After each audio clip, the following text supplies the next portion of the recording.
ইনকিলাব মঞ্চের ওসমান হাদির উপর হামলাকারী মোটরসাইকেল আরোহী ফয়সাল করিম মাসুদ এবং আলমগীর শেখ বলে নিশ্চিত করেছে ডিএমপির অতিরিক্ত কমিশনার এস.এন. নজরুল ইসলাম।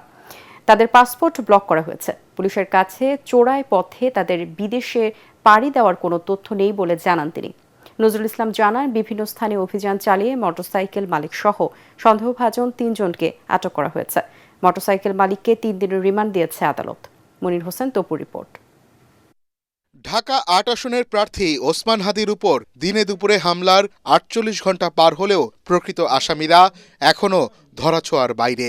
সামাজিক যোগাযোগ মাধ্যমে বলা হচ্ছে, মূল আসামিরা পার্শ্ববর্তী দেশে পালিয়ে গেছে। তবে এ বিষয়ে সুনির্দিষ্ট কোনো তথ্য নেই পুলিশের কাছে।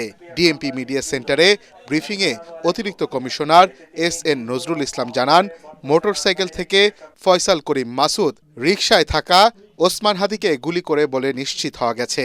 অভিযুক্ত ফয়সাল এবং আলমগীরের অবস্থান এখনও শনাক্ত করতে পারেনি পুলিশ। তবে সীমান্ত দিয়ে লোকজন পারাপারের সাথে জড়িত ২ জনকে শেরপুরের নালিতাবাড়ি থেকে হেফাজতে নিয়েছে পুলিশ। হামলায় ব্যবহৃত মোটরসাইকেলটির মালিক আব্দুল হান্নানকেও আটক করা হয়েছে। আপনারা তো জানেন যে হাদি হচ্ছে ইনকিলাব মঞ্চের অন্যতম একজন সংগঠক।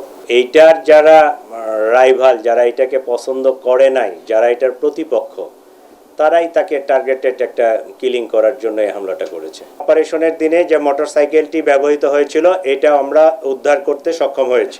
আমাদের ইমিগ্রেশন ডাটাবেজ চেক করে এখন পর্যন্ত তাদের পালিয়ে যাওয়ার কোনো তথ্য পাওয়া যায়নি। এক প্রশ্নের জবাবে তিনি আরও বলেন, এককভাবে সবার নিরাপত্তা দেয়া সম্ভব না।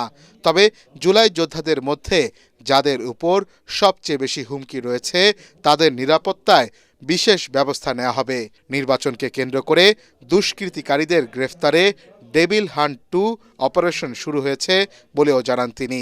জুলাই যোদ্ধা এক হাদি না, হাজারো লক্ষ জুলাই যোদ্ধা আছে। লক্ষ জুলাই যোদ্ধার ইন্ডিভিজুয়াল সিকিউরিটি নিশ্চিত করা প্রায় অসম্ভব।